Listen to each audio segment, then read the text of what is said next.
And away we go. Welcome into another edition of the Fantasy Authority podcast. Another week in quarantine, another week of the craziness, but we persevere around here at CFA. You can find me on Twitter at FantasyRat13, and you can join my. You can follow my co-host at C Kutzer FF. What's going on tonight, Cody? Not much, man. We were talking a little bit before we started to record. I'm just hoping that I'm able to make it through without having to run off the screen. Had a little bit of ice cream beforehand, and it's like playing Russian roulette with my butthole. So hopefully I can. Hopefully I don't disappear off the screen. You don't have to finish this by yourself. But like you said, we persevere. So I'm gonna try and clench that sphincter and gonna try and push through, man. That is fantastic. I think that's the best intro we've ever had right there with that information. So we appreciate that. So for the three listeners that we have, we really, hey, it's a pull back the curtain moment there with that one. So anyways, tonight we have a good show planned. We're going to be talking about some undervalued targets. We're not just going to do, one specific format. We're going to jump into best ball, and we're going to look at some rookie ADP and take a look at some guys who maybe are a little undervalued there as well. So we're just kind of mix it up a little bit. Maybe next week we'll do overvalued and stuff like that, kind of heading into the draft. We're only about 3 weeks, a little maybe 3 weeks and a couple days away from the draft. So at least we have that. The coronavirus did not take that away from us. But first, we had something planned. We were gonna do like a top 5 candy bar thing, but then there's been a lot of stuff that's happened. So I feel like that we could scrap that. And I got a couple things. Okay, first of all, I just saw this a little bit ago. Did you see that people are sending Joe Buck their sex tapes and want him to narrate it for them? That is fantastic. Would you do something like that? I mean, I guess I've already talked about my bowel movements. Maybe I could videotape that and get him to do a play-by-play of the molten lava that's bound to come out. But dude, I it's so like it's so crazy the things that have started to happen because of the unintended consequences from the coronavirus. I mean, you have athletes starting podcasts. You have I've seen some NBA players like playing guitar. You have all these like at home, live concerts, so to speak, and then Joe Buck out here just narrating everything and anything he can. But that I could not bring myself to send anybody a sex tape. Is that something up your alley? Is that where Kevin Steele comes from? Is that Hey, is this a stage name? hey, Platinum Steel. It's already ready. It's already branded. It's ready to go. Hey, hell yeah, let's go. Hey, I'll show them some moves. So people take some notes. Want to know what's going on. Hey, it is what it is. But so I thought that was hilarious when I saw that. But and then the other thing is like, thank goodness for Netflix, right? Because they didn't just drop us. They dropped us Tiger King, which I don't know. We'll talk about that in a second. But they also dropped us Ozark, which I don't know if you've watched that yet. We're not gonna have any spoilers for people that haven't had a chance to watch or maybe got through all the season. But are you an Ozark fan? The wife and I just started it, so I'm like 4 or 5 episodes, 4 or 5 episodes in. So To season 3 or the the start? beginning. Okay, so amazing show. Absolutely love it. This last season or the season now, season 3. We've almost waited like 2 years, almost like Game of Thrones style, trying to wait for the next season. So it finally came, and I think the best part, it's like the best and the worst part about Netflix is the fact that that you get the show, but you get it all at once, so you binge through the whole thing because I have no self discipline to be able to like watch a show a night or anything like that to like space it out. Basically, watch the whole thing in like 2.5 days. Amazing, amazing. This, season 3 was amazing, and I'm already ready for season 4, and hopefully we don't have to wait forever for that one. So it was fantastic. Now with Tiger King, fucking Carol Baskin. If you have not watched it, she definitely did it. She definitely killed her husband, but it's such an amazing show. And I know there's people on both sides of it. The people that are like, "Oh my god, I'm not going to watch this. It's so stupid," and then you have the people that have watched it and like, "This is the best thing I've ever seen in my entire life." Um, it is just absolutely amazing, and everything that's come of it. It's like Tiger King mania right now, and It's crazy because like the guy's in jail right now. Because imagine if he wasn't, like this dude would be able to make so much money, which is what he was trying to do. And now because he's gotten so much fame from this, and the dude's in prison. Yeah, dude, it's if you have not yet watched it and you're just trying to like protest it because you don't want to jump in when everyone else is talking about it, just do yourself a favor. You gotta just give it a chance. Just watch the first, there's only what, like 6 episodes, I think. So you gotta just give it a chance. Don't tell anyone you're watching it if that's how if that's how you roll. But dude, the crazy thing to me is like, how do they find out about this story? There's so much crazy shit going on. Like, that's what I would love to know is like how they found out about this, and then like all the different connections that they, started to make. Because at first it's like, oh, this is just going to be about this murder for hire plot, and this woman like killed her husband and is denying it. But then there's like so many other layers to it, and it's crazy. Although I will agree, I saw somebody talk about it and they were like, it's the best thing I've ever watched for 6 episodes, but I have no interest in like I'm not sure how great the rewatchability is of it. You know what I mean? But like to watch it the first time is phenomenal, and it's definitely something if you have the extra time, if you're living that quarantine life and listening to the CDC, you got to give it a chance. Absolutely. I mean, it is amazing. It is a train wreck the entire way. But like everybody that like we sat there, like and me and my buddies like that I work with, like we all were kind of watching at the same time. So like we're like texting in this group chat the entire time about what we're watching, and it's the greatest thing ever. I don't know, like it's so stupid, it's hilarious, and you're right. Like there's so many different things, and like in the beginning when the Scarface dude down in Miami, like I thought he was gonna play like some big roles. Like this dude's gonna be the craziest dude of them all, and he turns out seems like he's like the sanest one of them all. Yeah, like the most normal somehow. Yeah, because you have the dude with like the 17 wives, and it is such a crazy ride watching that show. So thank you, Netflix. It's like I don't know if Netflix planned it. Like they gave it both to us like right at this time when we absolutely needed it the most, when we had nothing else to do. So it was season 3 of Ozark. Was that all just dropped at the same time? yeah, Okay.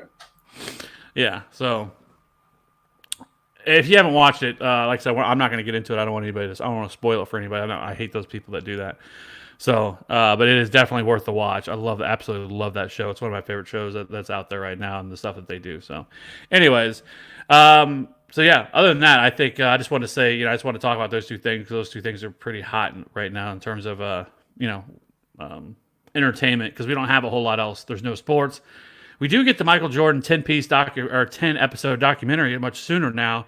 They decided to, after everybody was like, just release it because everyone's been anticipating it. I think they announced today they're releasing it April 19th. So, and they were supposed to be in June. So that's it gives us something else to watch. But yeah, you're right. We've got to the point now they're doing like NBA 2K tournaments now with NBA players.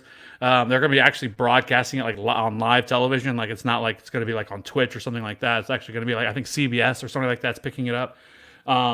Yeah, that's where we're at. We got a simulation where people are watching just Madden simulations and stuff like that, and like betting money on it and everything else. Like that's where we're at in there right now. 2000, and tomorrow's a new month, right? So, when people are listening to this on podcast form, it will be in April, and hopefully it does not really look like April's going to be any better. So hopefully, with these podcasts and everything else, hopefully you can find something to kind of lift your spirits up and find some hobbies. And one thing I was thinking about actually, since we're talking about best ball on this podcast, is we should actually start running some best ball for people, and like we could set them up, and anybody who wants to join, reach out to us on Twitter, and we could start just running some best ball drafts through like best ball 10, because drafts now is no longer. So I think that'd be a really good idea, is to get people together and just do a bunch of drafts. So especially since we're about to talk about that tonight, but I thought that would be maybe a decent idea. Yeah, man, absolutely. This is the time that best balls typically start picking up. I mean, you have your degenerates that are jumping into them, a couple months earlier, but this is the time. And then obviously once summer hits and not knowing exactly what the NFL schedule is going to be, but I'd definitely love to start drafting and get some of the TFA fam in on some of it for sure. Yeah, so if anybody's interested, just reach out to us on Twitter at ff_authority, or you can reach out to either of us at fantasyrat13 or at ckutserff, and maybe we'll start setting them up, and we'll get people into them. We'll make them private, so we get so it's just listeners of the show for best ball. It'll be fun to kind of track next year. Yeah, let's you know what? Let's do if you leave us a rate and review, the first one we get, I will pay for your first spot. And I will also follow that. So make that two free spots into the best ball, Whew, into the best whew, ball draft. You know. whew. It's good. It's hot in here. So, anyways, let's go ahead. We'll just jump right into kind of what we want to talk about tonight, and actually best ball, right? So, we're going to kind of talk about some of these guys who are a little bit undervalued right now in terms of current ADP. We're using actually best ball 10's ADP right now that they have, and some of it, like I'm like okay with, like I'm fine with some of these guys and where they're going, and there's other ones I'm like I don't understand why they're going so low in best ball. So I think let's just kind of start with it. We'll start with I think we each have a quarterback here on our list of guys that we think feel are a little underrated right now or undervalued. Mine is Baker Mayfield, and I get it. Baker Mayfield did not live up to the hype last year. In 2019, and I can see why people are like off him a little bit. He's still not going as low as I thought he may. He's still going around QB 13, QB 14 right now in best ball drafts, but I still think that can be an incredible value for him. I think he can be somebody that gives you that top 5 production. I'm hoping now with the coaching change that they have there in Cleveland, and getting rid of Freddie Kitchen, which was an absolute train wreck. They still have all the weapons with OBJ and Jarvis Landry and Austin Hooper now coming aboard. Like this has the potential, the ingredients, if you will, to turn this into a marvelous chocolate cake. If you're into that or whatever. But I just think this offense could end up being one of the best in the league. And so getting him at QB 13, like I still feel like that's pretty solid value. I would feel fine. I am somebody typically, I don't know about you, when doing best ball, I always wait on quarterback. I wait as long as I possibly can. And I think right now there's kind of a core group of quarterbacks. And with your guy, I don't want to give it away, but he's somebody that I've kind of talked about and I haven't really been high on. But looking at his current ADP, and this, I basically, when I ran the ADP, because you can set the date range of when it is, I set it from March 1st to today and checked it. And like I was surprised where Teddy Bridgewater's going, and that's who you have. And he has going at QB 30. And I feel like he'd be on a little higher, so I do think that he's like a decent value, especially if you're somebody who likes to take 2 quarterbacks in best ball, which is probably a smart move. But it's not peril for you to do so. But QB 30, like that's pretty a solid value with some of the weapons that they have there. I would assume that I thought he would have went around QB 22, maybe to QB 25, but maybe it hasn't corrected yet. Yeah, man, that was exactly where I was going with it too. I'm on the same page as you as far as I don't think he's this great talent or anything, but there are so many pieces around him. I mean, you're obviously talking about DJ Moore, Curtis Samuel. They picked up Robbie Anderson, Ian Thomas. I still am holding out hope for him especially as a dynasty tight end, and then obviously Christian McCaffrey. So he's really not going to have to do much. I think this is one of those scenarios where the pieces around him will make his numbers at the end of the year look better than what he actually played. I mean? I feel like it's going to be a lot of spacing, a lot of yak kind of stuff. Even if, so I did that too. So at first I saw that and I was like, okay, so obviously I think whenever you first pull up, and we're getting this ADP from the Best Ball 10's website, whenever you first pulled up, I think it starts back at like February 1st. So when I saw that, I was like, oh, okay, this is obviously because it's such a long time period. It wasn't accounting for, him getting the landing spot in Carolina. So I actually took it down to March 20th until today. It was still only quarterback 27. So again, it's just one of those things where the value, like I'm not super high. I'm not a Teddy Truther by any means, but looking at the pieces around him, what they paid him, I don't think he's going to have to go out there and completely ball in order to pay off what his draft cost is currently set up as. Yeah, I mean, I think he's fine, especially around the guys he's going around. So, um, so Just kind of keeping it moving here a little bit. So some of the other guys that I have at running back, I have Kenyon Drake, Marlon Mack, Darius Guys, Tony Pollard. Um, so for me, anyway, some of these guys are standing out to me. Like I feel like Kenyon Drake again. I think he can easily finish as an RB1 this year. Now he's kind of pretty close to that. But I feel like with this offense, it's going to take another step forward. The addition of DeAndre Hopkins to sort of loosen things up a little bit and help the offensive line a bit more and help Kenyon Drake. And so with that being said, like I think Kenyon Drake is actually a pretty solid value right now, and somebody that again I think is a pretty safe bet to finish as an RB1. And you can kind of get him right now, in that second, third round range. And if you can get him there, I think that's pretty great value. I think right now in the best ball drafts that I've done so far, which I've done, I think three of them so far. I haven't done a ton of them. I haven't had as much time, but I'm going to start ramping up here soon, especially pre-draft. Because I think with pre-draft, the pre-NFL draft, I should say, I think it gives you a little bit of leverage because a lot of these guys haven't really corrected yet, right? Like you can get better value on rookies because people don't really know where they're going.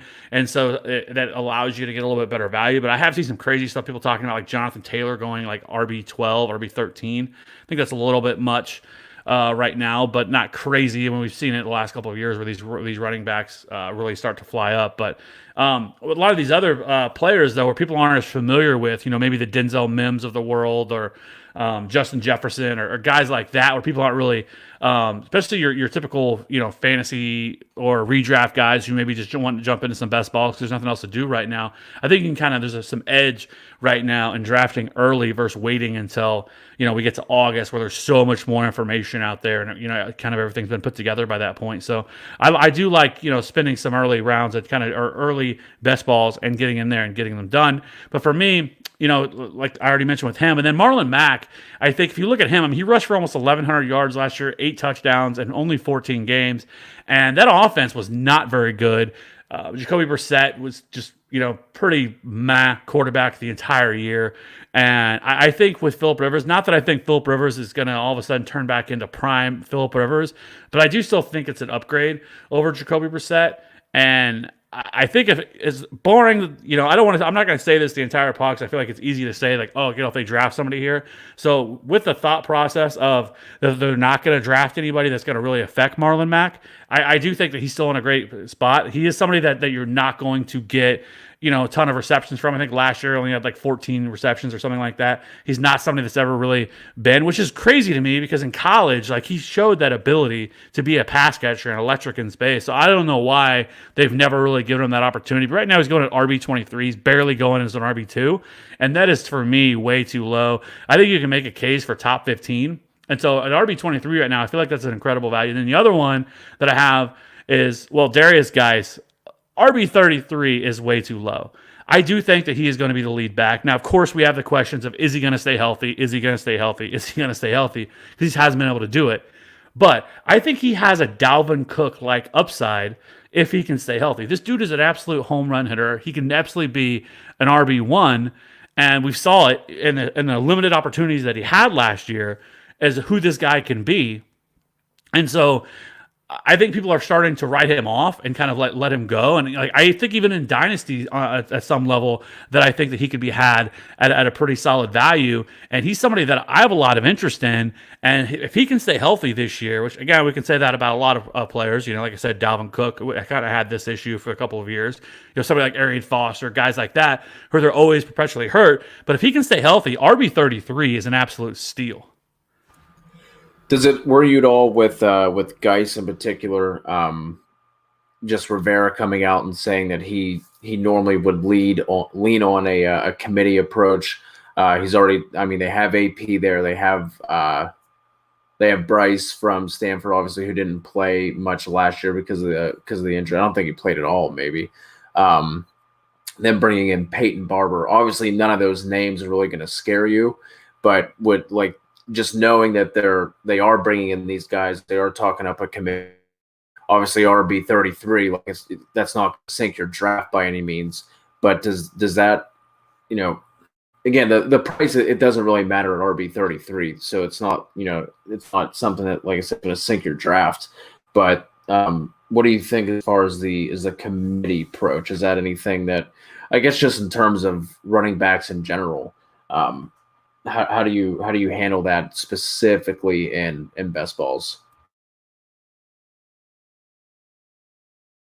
Well, of course, in best ball, what matters more than, especially once you get, so he's RB 33, right? So you're getting him really Right, late, right. and so that with that baked in, like it doesn't really bother me because I'm swinging for the fences at that point. I'm looking for purely upside. And the first 2, 3, 4 rounds, I'm a little bit more maybe not conservative, but I'm looking for that a high floor with a ceiling, right? Versus and once I start getting later, fifth, sixth, seventh, eighth round on, like I'm just purely going looking for upside. Guys who I feel like that could possibly give me RB1 or RB2 kind of range, or guys I feel like will have usable weeks, right? And so with Darius guys, like we're super running back heavy early, I feel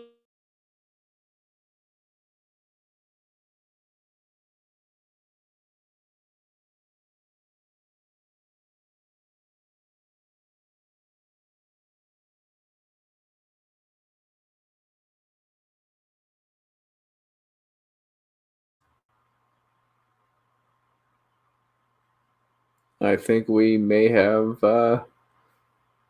lost Kev there. So I will keep talking until we figure out what is going on with frozen Kev over there. The running backs that I had jotted down in terms of undervalued and best ball right now, I have Latavius Murray's coming off the board at RB 43, and Jamal Williams at RB 51. Kev was talking about kind of swinging for the fences once you get to certain points of the draft. With Latavius, the thing I'm looking for is obviously with Kamara, they don't want to give him the lion's share there. They want to use a committee. He kind of seems to get kind of a little run down. I'm not sure what that's necessarily related to, whether it's the workload, whether it's just a certain amount of touches. But obviously, he's been at his best whenever he is splitting time. If you look at what Latavius did last year, he was RB 30 in half PPR, and he didn't. I think he had less than 900 yards from scrimmage and only 6 total touchdowns. Obviously, like I said, they like using that committee approach. If this offense can keep up with what it has been in the past, if he can just snipe a couple of touchdowns, if Kamara goes out for any amount of time, we saw Latavius really step up. And kind of the same thing with Jamal Williams here. He said RB 51, I think he was. LaFleur has already come out and said that, again, they're a team that wants to roll with the committee approach. Last year, Aaron Jones, it was his first season where he's been able to stay healthy throughout all 16 games. I think he had missed 4 in each year, the 2 seasons prior. And Jamal Williams, we saw him, kind of flashing again at that RB 51. If Aaron Jones goes down, Jamal Williams is more than capable of stepping up and filling that role. So I think you'll get some of those weeks where he outperforms Aaron Jones, and obviously Kev's favorite word at this time of the year is regression. I think we see Aaron Jones regress in the touchdown department. Do some of those go through the air to the receivers? Sure, but can Jamal Williams take a couple of those? I think he can. So you're going to get a couple of those weeks where Jamal Williams just kind of spikes randomly, and then if Aaron Jones goes down, he could easily pay off that RB 51 price. Looks like Kev is back. he is. I don't know what happened there. All of a sudden, everything frozen. I don't know what's going on. Thank God for StreamYard that they don't drop the entire thing. The show continues even if the person who created it drops out. So that worked out. But no, yeah. I don't know. I saw that. I figured it basically cut out right probably when I was talking about Darius Geis. And but yeah. So you know. Yeah, I mean, it is what it is. I don't know. I don't got nothing else there. I don't know what to say. I didn't even say Tyler Johnson, and you're malfunctioning right now. So this is Yeah, it threw me off. Threw me off the game. All right, we're back. All right, so we're doing it wild, doing it crazy. Kev, tell me about some of the I kind of rolled through the running backs I had down for undervalued in best ball right now. Who are some of the receivers that you're targeting or that you're looking at as being undervalued at this point in time? Yeah, so the guys I have on my list are pretty much T.Y. Hilton, Jarvis Landry, A.J. Green, and Deshaun Jackson. For reference, you can get T.Y. Hilton at wide receiver 30, Jarvis Landry at wide receiver 31, A.J. Green at wide receiver 33, and then you have Deshaun Jackson at wide receiver 65. So starting with kind of like these guys are like kind of all in a row, right? But they all kind of stand out to me. Jarvis Landry, for one, I don't understand the going at wide receiver 31. I get it in best ball that you're kind of looking for those spike weeks more than anything, because that's kind of what will win you that week, if you will. But for best ball 10, I mean, it goes off total points anyways, but you're still looking for that top score every single week.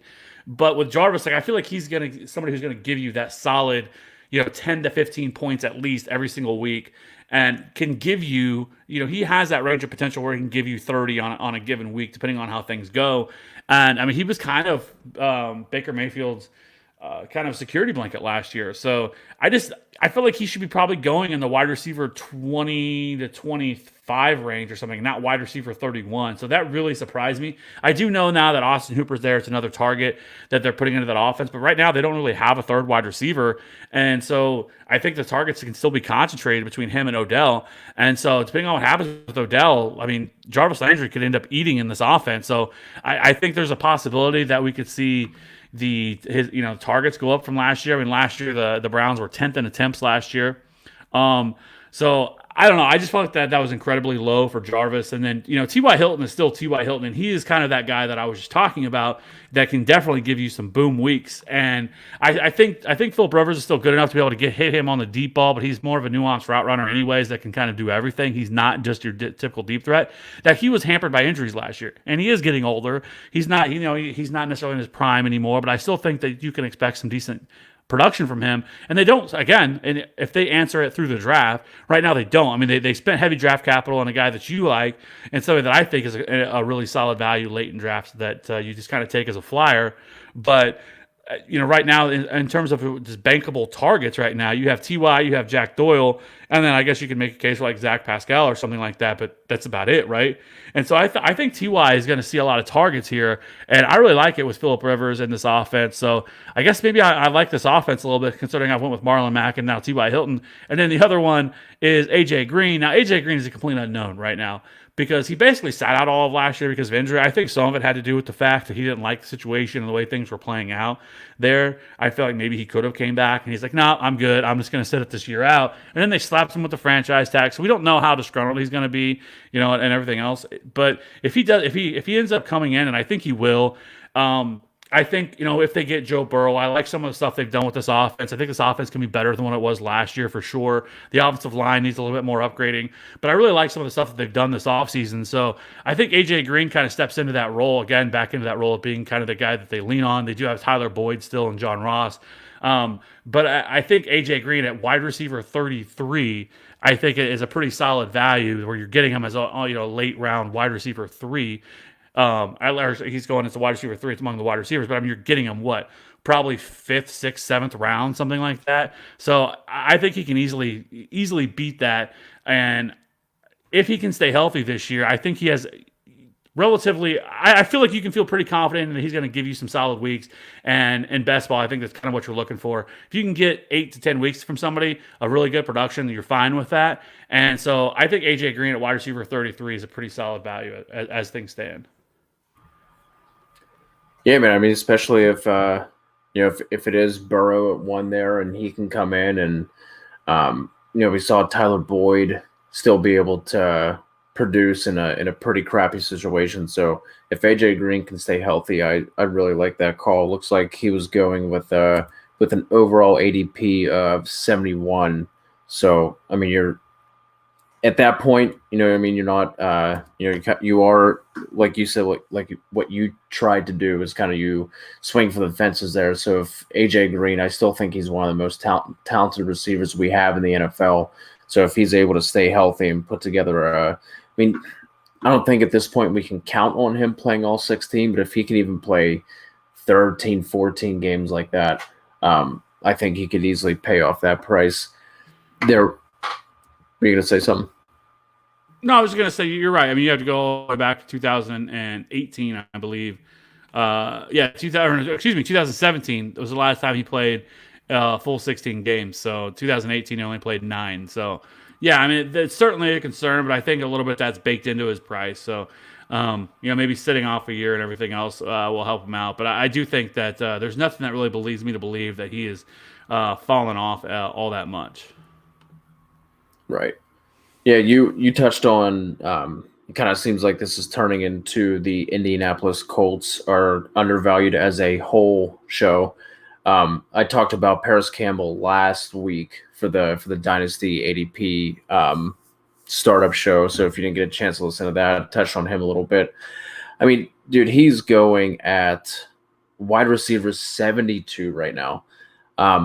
Like you already touched on, there's not a lot of players there that are kind of entrenched as reliable targets.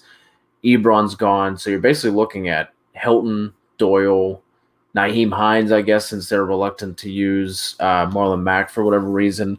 Um, Looks like they're a team that you would expect to add through the draft, but they already gave up their first round pick to go get DeForest Buckner.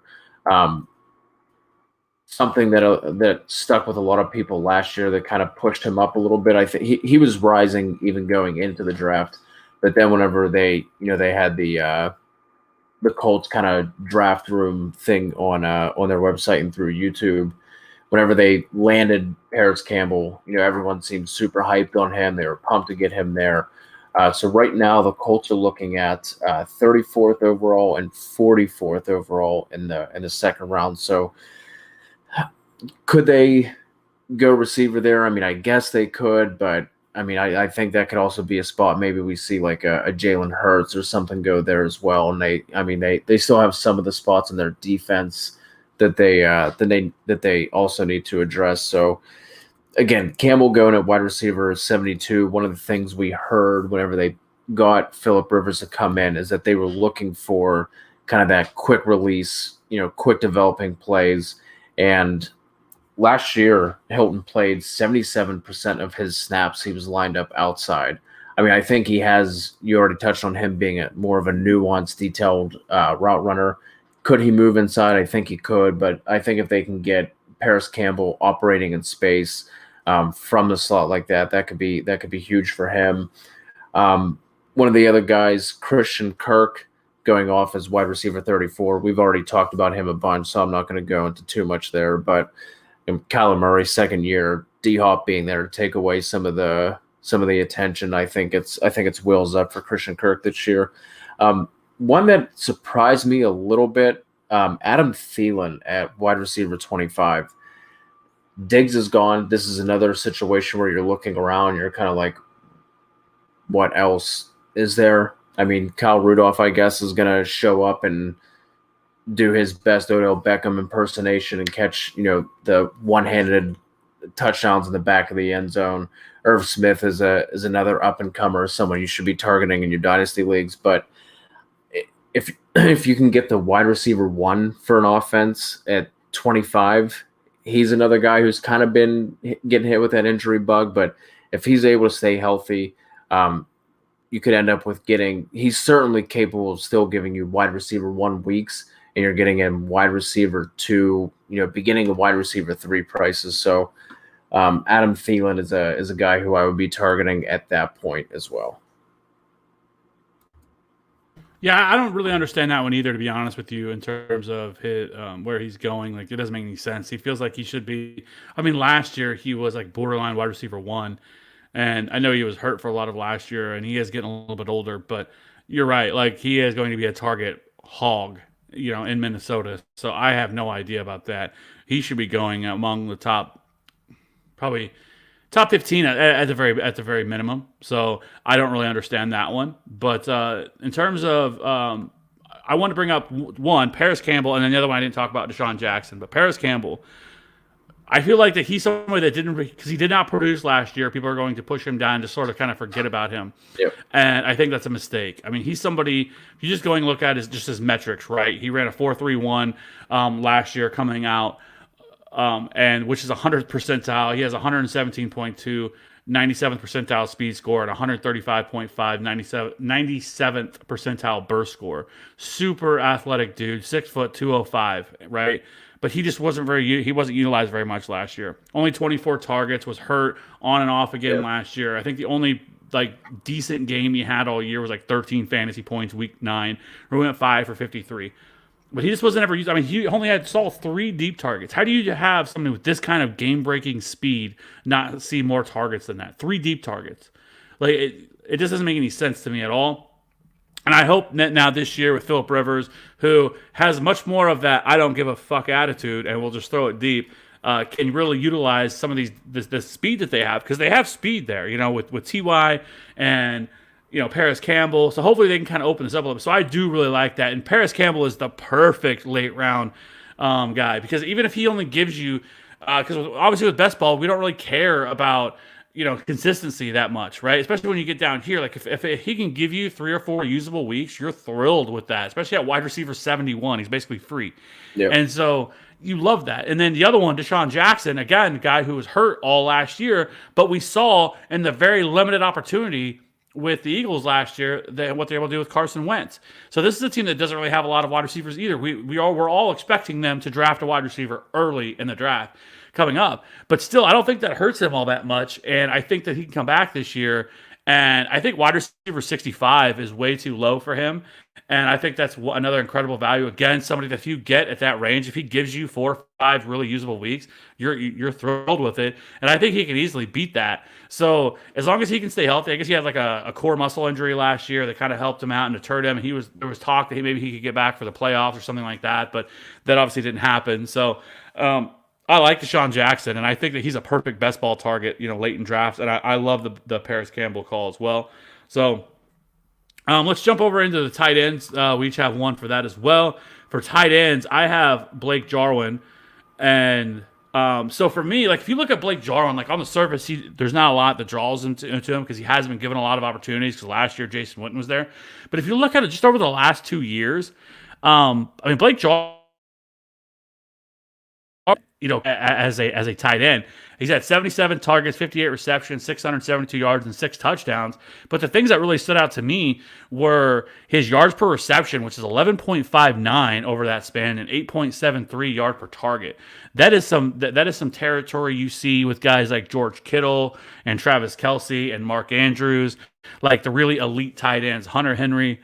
And so I think Blake Jarwin is really, really quietly somebody who, or probably going to pick up more and more steam as long as the Cowboys don't go do anything and really add through the draft like a tight end or anything like that early. As long as that doesn't happen, I think Blake Jarwin is somebody who can be an absolute steal and kind of be possibly the actual Austin Hooper of last year, where it's kind of that late round tight end, wherever that really pays off his value. Like I think Blake Jarwin can easily do that, especially now with Jason Witten gone from that offense. Like he should be the tight end 1 there. And with this offense, with Mike McCarthy and everything else, like I really like the recipe for Blake Jarwin. And so I have no problem going with him as my as a late round flyer on a tight end. No, not at all. That one surprised me as well whenever I saw it. I mean, he just signed that contract. We just saw Jason Witten be usable, I guess. Our guy Justin Mandaro kept talking him up a little bit, whether that's warranted or not. He still put up some stats. So that one did surprise me. The one I threw out here, he's going right after or right before rather your boy Blake Jarwin, guy we've already talked about a little bit, so I won't spend too much time on him. But Jack Doyle, like I said, this has turned into the Indianapolis Colts hour here at the TFA pod. It's just opportunity. You have Philip Rivers coming in, someone who's always been known to target his tight ends, and as of right now, as everything stands, not a lot of options, not a lot of targets that are going to be guaranteed going anywhere outside of TY. And as much as we like Paris Campbell, I mean he's going at wide receiver 72 probably for a reason. I still think that's way too low, but there's obviously questions questions surrounding him. So Jack Doyle at that point is somebody that I'll definitely be targeting. Yeah, I like that call as well. He's somebody again. I think we've kind of talked about him for multiple weeks now. Is why he's not going any higher. Is he going to be our Austin Hooper this year?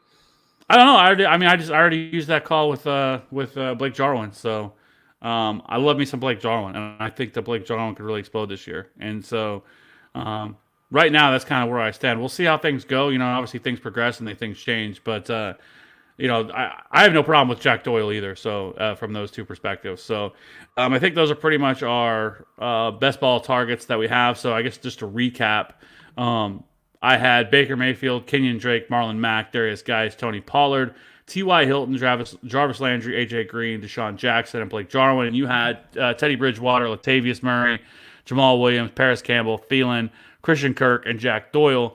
So that pretty much wraps up for the best ball talk. So let's roll over to the kind of the rookie draft, the undervalued guys who are going to rookie drafts right now, people that are actually doing rookie drafts. A couple of things with that. One, be sure to check out for the NFL draft. We're actually going to be doing a live draft show for both days.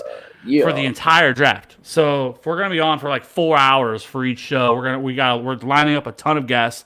I'm hoping to try to get like at least 15 to 20 guests on, if not more, and see what we can do over the 2 days.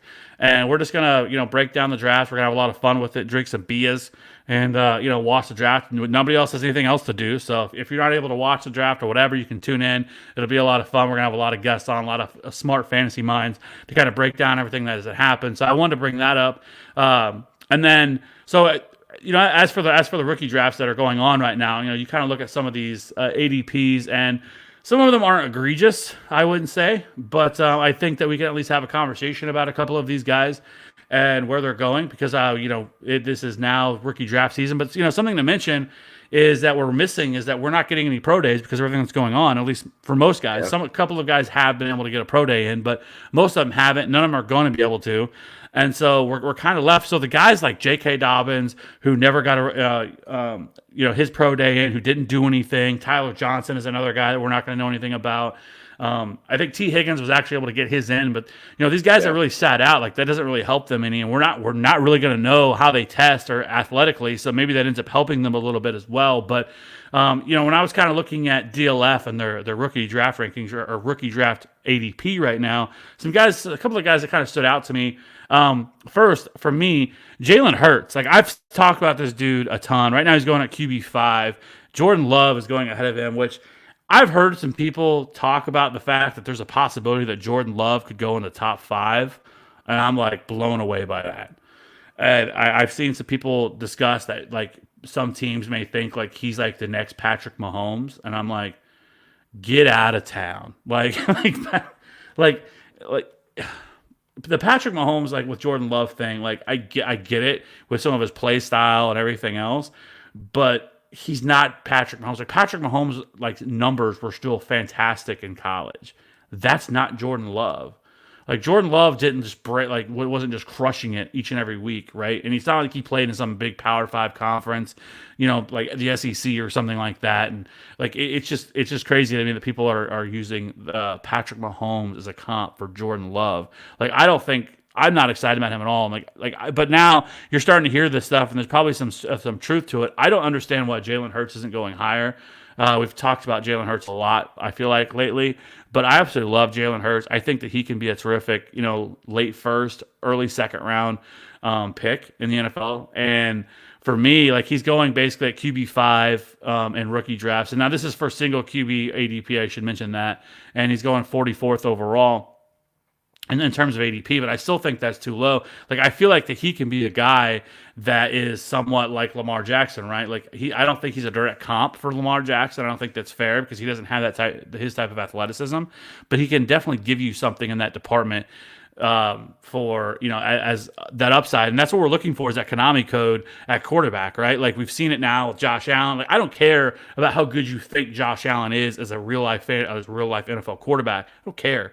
Like I care about fantasy points, and that's all we should be worried about. And guys that bring that added element of being able to utilize their legs to pick up fantasy points should matter to people. And like it just feels like Jalen Hurts hasn't really picked that up. Like I said, I wouldn't be surprised if he turns out to be at least the second best quarterback in this class. Like I think he has that sort of upside. So I'm really surprised that where he's kind of going in terms of ADP. Again, I understand this is a single quarterback, so it pushes them down a little bit more. But going at QB5, I think is egregious. I think it just has to do with, I mean, as far as NFL mocks, typically he is the fifth guy going off. Sometimes you'll see Jordan Love slide into that 3 spot ahead of Herbert, but you're going to need a team to commit to Hurts the way that you brought up Lamar Jackson, the way that the Ravens have committed to him, because I do think he is scheme dependent, just from watching him a little bit, from listening to guys who are a lot smarter than I am when it comes to quarterback play. But I definitely agree in terms of his upside, and for fantasy purposes. Like, I mean, you brought up Josh Allen. Shout out to my boy Walt, who is the ultimate Josh Allen truther, and we get into arguments all the time about whether or not he's actually a good NFL quarterback. But guess what? If he's putting up 25 points a week because he's running in, because he's going 250 passing yards and putting up another 60 on the ground with a touchdown on the ground through the air, like I don't care if he has 50% completion percentage. Like, do we want that to be higher? Absolutely. But if he can bail you out with his legs, and he's shown to do that, those are the kind of players that you're looking for. So I was surprised to see that he was that low in terms of his overall ADP. And I do like him, but I think that's why you're seeing him go as late as he is, just because he typically is the fifth quarterback coming off in mock drafts. But I'm a fan, and I'm going to be super interested to see, one, where he lands, and two, what the what they're, how far they're willing to go, and if he gets a crack year one, kind of the way that Lamar Jackson did. Yeah, I mean, that's what I'm talking about though with him though. I guess is that's kind of always what we're looking for in terms of your fantasy quarterback, right? Because they can bail you out even if they have a poor passing week and they don't really do a lot through the air. They can bail you out of weeks just because of what they can pick up for you on the ground. So quarterbacks like that, like Kyler Murray and Josh Allen and Lamar Jackson. Like again, I don't think he's going to turn out to be Lamar Jackson. I think he's going to give you 1,000 rushing yards. Like I don't think that's happening. But I still think he's somebody that can certainly give you 500, 600, 700 yards rushing, on average in a year. So you get that from him.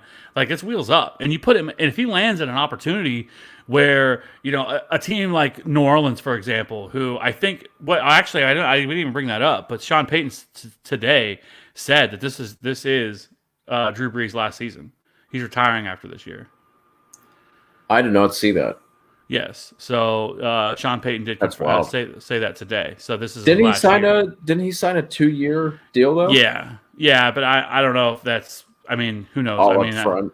Yeah, or whatever. So we'll see. But Sean Payton said I did see that today. Unless you can fact check it and check it out and see if maybe I was wrong. But I did see that today. Just you never know. Maybe I saw Adam Hefter or something like that tweet it. And it wasn't really Adam Schefter, but. I could have swore I saw that today with in regards of Drew Brees. So, and just real quick on Hurts, just looked up his Superflex rookie ADP, and he's going at the end of the second, just one spot above Jacob Eason. So I think that's a little low even for Superflex as well. I don't get it, and. I guess you could say maybe I'd have to go back and look, obviously, to know what would how people felt about Lamar Jackson when he was actually coming out, and where people valued him in terms of rookie drafts, because like I said, that's what you're looking for. How the hell is he going anywhere close to him? To me, in a super flex, he should be going, early second in my opinion, because of that upside. Now, of course, we're going in blind because we don't know how he's going to do or where he's going to land, what his situation is going to be, and everything else. But right now, there's nothing to say that he's not going to finish higher. And he was someone that actually got in his pro day as well, so that was good to see and kind of got to throw in front of scouts and everything else. So. I don't know. I really like Jalen Hurts, and I think that he's being slept on. I honestly believe that he could end up being the second best quarterback in this class. So, anyways, we can kind of move on from him. Let's go ahead and jump over to somebody you have, and that is let's start with Isaiah Hodgins. What do you like about him? He's right now going at wide receiver 18 and 38th overall. Yeah, man. With Hodgins, he's a bigger receiver. He's fluid for his size. He's a good route runner. He has some of the best double moves that you'll see, especially amongst this receiver class. It's really pretty to watch. The thing I really liked about him, he played all over the field. So he played left side, right side, played in the slot a little bit, obviously on the outside. He's 6'4", 210, I think is how big he is. Didn't do anything crazy in terms of the combine, but he does have some of the production numbers and dominator ratings that we want to see. He has that sub 20 year old breakout age, 30%, 37% dominator rating as a sophomore, and that jumped up to 41% as a junior. Led the team back-to-back seasons in catches and yards, and then in 2019 he accounted for 13 of Oregon State's 30 pass receiving touchdowns. So he's just who I like. Can play in that outside X receiver, but also move him inside. And coming out as a junior, that's something that the analytics, those data nerds like to tell us that is important whenever they come out at the younger age. So he's somebody that I've just liked from a film standpoint, and I think, with the depth of this class, it's going to push him down. He's probably not going to get the draft capital until day 3, but I could easily see him kind of working his way up a depth chart and making an impact.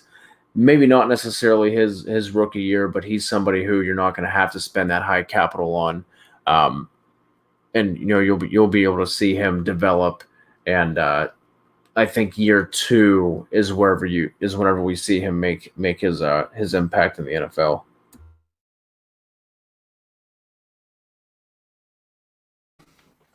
Yeah, I like that. I think especially for guys that are looking for these, that have maybe accumulated some of these, mid to later round Q or running back picks. I don't hate that. So for me, one, Justin Jefferson. Not that wide receiver 6 isn't like egregious or anything like that. Yeah, tell me about this one. Whenever I saw it, and I was like, oh, okay. Like I know you're a big Jefferson guy. How much higher do you think he should be going?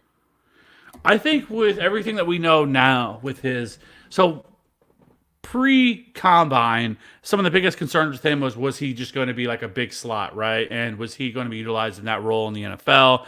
Was he athletic? Were we going to see anything that translated to that? Because I think he was one of those guys that ran like a 4.6, 4.7 coming out of high school. We knew he was going to improve upon that. But I don't think anybody thought he was going to improve on it at the level that he did. He had one of the most impressive combines of any player in the entire, in this draft class. So for him, again, I don't think it's like super egregious or anything like that of where he went, but him posting that 4.43 40, he has a great burst score, great great speed score and everything else. And so with the big time production, with the solid breakout age and the college dominator, was decent and everything else out at LSU, kind of like we talked about a few weeks or almost a month ago now, I guess. But for him, I feel like that, I'm solid in CeeDee Lamb and Jerry Jeudy going ahead of him, for sure, right? I think those two locks going ahead of him. I think you could talk about him going third. I know people are going to have Henry Ruggs, and Henry Ruggs very well could be the first wide receiver drafted in this class. We know NFL teams love speed. Everybody's trying to get as much speed as they possibly can. And obviously, I'm still a big Jalen Reagor fan, and I think Jalen Reagor probably still should be the number 3 wide receiver in this class. But for me, I think I'd put Justin Jefferson 4th. And so at wide receiver 6, kind of going at that 12.46, basically borderline first round rookie pick right now. I love Justin Jefferson, and I think if he lands in the right spot, and if you're drafting now, obviously, I think taking a shot on him, and he goes in the right spot. Like I think Justin Jefferson could end up being one of the better wide receivers in this class. So I really like him. Again, I don't think it's egregious that he's going wide receiver 6, but I still feel like that he is somebody that should be squarely in the top 5. Yeah, I would agree because I would have him. I would have him above Ruggs, who's going ahead of him right now. But that's something that the NFL draft is going to tell us. Um, and that being quote unquote just a slot receiver, that's not the death sentence that it was several years ago. I mean, you're seeing more 3-4 receiver sets. You're seeing slot receivers being able to make a living and be their team's number one target. So I like the Justin Jefferson call, and obviously with that speed and everything he's done. I mean, even last year, you look at his numbers. He was producing last year, and then obviously this year that entire offense blew up. So I can definitely see that, and I think if he gets that, round one capital, if he goes as the third receiver, I think you are going to see him jump up into the middle of the first round instead of the end. So I do like that call. Um, Another guy I have, Devin Duvernay. He he's interesting to me. I can so currently he is going. What we got here? Wide receiver 16, overall ADP of 36.2. I can understand why he's going this late. I mean, he was a late producer. He didn't. He has a late breakout age. His all of his stats in his senior year are are higher than the first 3 years combined. So I get why he's going a little bit later, but you want to talk about another slot receiver who has juice. He ran a 4.3940. Again, slot receiver usage is increasing just across the NFL as a whole. And just I think part of the reason why we didn't see him produce as much, from the little bit I saw from his 2018 tape, they seem to line him up on the outside a little bit more. And then this year, once he got more run in the slot, that's whenever you saw his numbers really jump, his production jump up. So he's someone who, again, if he gets maybe late day 2, early day 3 draft capital, if he goes to the right spot, I think he could actually be a steal at that point of the draft.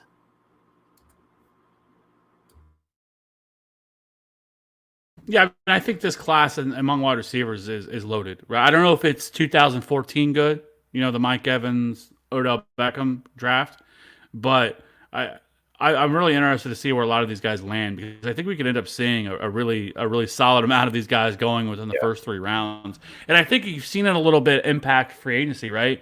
Where teams feel a little bit more comfortable, like we talked about. Not that I think it was a smart move for Houston to trade DeAndre Hopkins by any means, but I think it's what probably propelled them to feel a little bit more confident about it by doing so. Not that again, I don't think it was smart by any means, but I feel like that some of their thought process in this was like, look how deep this wide receiver class is. We can add another wide receiver through the draft and be okay. Kind of move on from that asset before it matures and it ends up being too and kind of getting out before it expires, if you will, I guess. But so yeah, I mean, it's just going to be interesting to see kind of how this draft kind of unfolds in terms of that. But from another guy that I have is Michael Pittman at wide receiver, and Yeah. he's somebody that's not really going to necessarily wow you in a lot of places, but I think that he can be a solid, kind of wide receiver 2 for a lot of teams, and um, he's somebody that doesn't really kind of. So basically, if you look at him right now, he's wide receiver 14, kind of being drafted 26th overall. Um, his best comparable is Dwayne Bowe, which is fantastic because, um, like I obviously me being a Chiefs fan, like I've watched Dwayne Bowe for many years, and there's a lot of jokes about Dwayne Bowe and everything else, especially how it ended in Cleveland, where it was just a complete train wreck of the money they gave him and he never did anything. But like if he turns out to be Dwayne Bowe, like that's still a pretty solid, especially going and where he's going, wide receiver 14 overall. Like Michael Pittman, because like one, like just Dwayne Bowe as a player, like made some of the most ridiculous catches you've ever seen in your entire life, but they would drop the easiest. But regardless of that, like if you look at Michael Pittman on the surface, he ran a 4.5 240, but at his size at 6'4 223, Yeah. like that is nothing to sniff at. He has a solid speed score of 111.2, 93rd percentile, a solid catch radius of 10.25. Like there's a lot to like here in his he's a 112.1, 73rd percentile Spark X score. So I mean, there's some, I think, some red flags on him as well. You know, we talk a lot about breakout age when it comes to these, especially wide receivers, where it really matters. He was 20.9, 39th percentile. So that is obviously something that concerns you a little bit. This was really his first year of breaking out. You go back to this year, really in 2000 and his 2019 season, where he had 101 receptions, 1,200 yards, and 11 touchdowns. But if you go back to last year, it wasn't terrible. 41 receptions, 758 yards, and 6 receiving touchdowns. But for me, like he's an older wide receiver. He's 22 already. And so there are some concerns here with him, but considering he's going at wide receiver 14, like I think he's a solid value. Kind of get somebody you could get in that second, third, or late second, early third round. And so I don't know. I like him, and I think he's somebody that I would look to invest in, kind of in this late second, early third round range. Yeah, for sure. He's somebody that I would have written down had you not gotten to him already. And even though he didn't really break out until his senior year, something that, I mean, obviously we want to see these guys produce at an early age and kind of continue it throughout their collegiate career. But something that stuck out to me as a positive in terms of how he did it his senior year, they did it with 3 different quarterbacks at USC. So, I mean, I think that can't be downplayed. But to me, it's for him, it's that size speed combination. I mean, you gotta love a 6'4", 220-pound guy with that 93rd percentile speed score. So Pittman is a guy that I like. He's another, a solid kind of. He's a smooth operator. He's smooth his routes. He never really seems to slow down or break stride. In and out of his breaks and the top of his route stems and whatnot. And saw him use downfield a lot, 63rd percentile yard per reception. So he's someone I like. The last guy that I'll talk about here, LaMichael Pirine. Same thing with Devin Duvernay. I get why he's going this late. He's coming off the board at RB13, kind of beginning of the 4th round with an ADP of 39.7. But the reason why I like him there is I kind of have him in that tier that's closer to Zach Moss and the guy you're going to talk about, Keyshawn Vaughn, and he's going 2 rounds later after those guys. The thing with him that I didn't necessarily care for is I never watched a game where I saw everything kind of come together. He had games where he looked good running inside. He had games where he looked good running outside. He had games where he looked good catching the ball. I think he had 40 receptions this past year in college. But he never had one of those games where he put it all together at the same time in one particular game where I was watching him anyway. But like I said, the fact that he's going as late as he is, but I personally have him closer to Moss and Vaughn. I think he's if he's someone you want to wait on, maybe he goes somewhere like maybe Atlanta takes him. I know they just signed Gurley, but they're a team that's kind of been trying to find that diamond in the rough and taking a running back on day 3. I don't think he gets day 2 capital by any means. But the Falcons are a team that keeps taking your Brian Hills and your Quadre Olsen. So if they take him, the guys ahead of him aren't that impressive. If Gurley goes down or if they're monitoring his workload at all, he's someone who I think is solid enough at everything, who will kind of stick around on an NFL roster, and you'll see him kind of being in your redraft leagues. He's going to be a waiver wire target. I'm sure we'll cover him at some point next year or in the years coming. But like I said, he's someone who I have kind of closer to Keyshawn Vaughn, who you're going to touch on, but you can get him 2 rounds later. So I think he's being slightly undervalued, but I also understand why he's going at that point. Yeah, I mean, with Keyshawn Vaughn, he's somebody that is quietly that I really like, and I love him. I think that if you kind of look at his numbers definitely dropped off a little bit from last year to this year. Was not nearly as efficient. There was positive things that we saw from him that in the positive direction. But in 2018, he ran for 1,200 yards, 7.9 yards per attempt, 12 touchdowns, but he only had 12 receptions. But if you look at this year, with far more opportunity, he had 199 attempts for almost 1,028 yards, 9 touchdowns, but he did have 39 receptions. So that was something that I felt that should be mentioned among him. Is something that he has in his game that he can bring to the next level. But if you kind of look at Keyshawn Vaughn, like he is your prototypical one-cut runner. I think somebody that in a zone scheme would be perfect for that. And I really like everything that he brings to the table. You watch him, like he is a violent runner. He looks for contact, and he is not somebody that is trying to, you know, try to be a really elusive guy and try all that stuff. Like that's not what he's doing. He is going to come right at you, and so I really like his aggressive playing style. And again, there are some spots where I don't want to get too excited, but like if he I would love to see him go in like the 5th or 6th round to Kansas City, right? Somebody that he's not going to take over this year as the lead back, but somebody that kind of can give some more opportunity, maybe because we know Andy Reid, for example, likes to run a committee, and that's what he always does. And I don't think Damian Williams, if he was the starter, he's going to get. He's not going to go out there and get 20, 25 touches a game. It's not going to happen. He's more of a 15-touch type of guy. And so there's enough there. And I know some people like Darwin Thompson. I don't think Darwin Thompson's the answer. But somebody like Keyshawn Vaughn going in like the 5th round, I think could be an incredible value for a team like that. And it's not even just there. I think a team like Tampa Bay could use a running back like him, and so some other teams that are really could really utilize him well. So he's somebody right now for me that I think could really rise up draft boards. But his current ADP is not like he's going at RB 18th overall, and depending on draft capital, I think we could see him go anywhere from where he rises up to like RB5 territory if he lands at a great spot. And I can also see that drop a little bit past that as well if he ends up as a guy that ends up going in the 5th or 6th round, and maybe we're a little bit higher on him than other NFL teams are.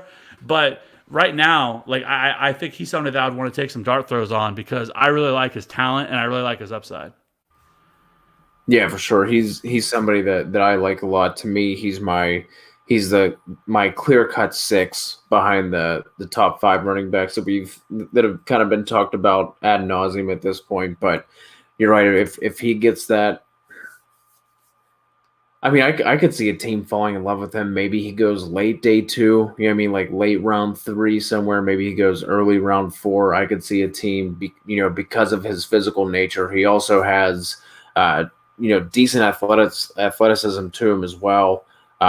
Has that size that we're kind of seeing become, not the standard, so to speak, but it's becoming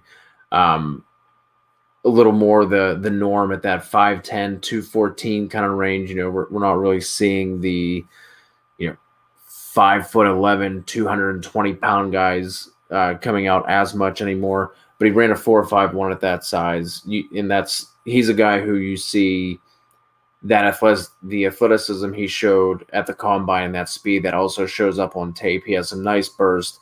He'll run over guys he can catch. So that's a guy that I'm also definitely interested in. And I would take him. I would take him easily over Moss and AJ Dillon. I think both of those guys are going ahead of him right now. AJ Dillon will be the tough one for me. Like I think they're in that same category because I think AJ Dillon is somebody that we have talked about him, and in the podcast we have, like I really like this dude. I really like his athleticism. But the thing that Keyshawn Vaughn has that AJ Dillon at least hasn't shown is the ability to actually be able to be utilized as a pass catcher out of the backfield. So I do like that, and it should be mentioned with Keyshawn Vaughn as well. Of him having such a horrible year, or not, I shouldn't say horrible, but his drop off from last year to this year has something to do with the fact that Vanderbilt was absolutely horrendous this Awful. year.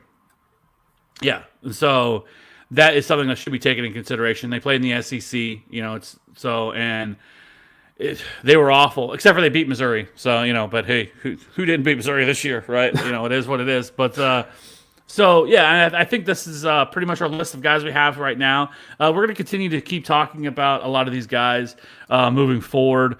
And with the draft coming up, that's kind of all we got right now, right? Is rookie talk. So we'll do some more next week, and we'll kind of look into doing some more deep dive, maybe hitting on some of these dudes that aren't really being talked about.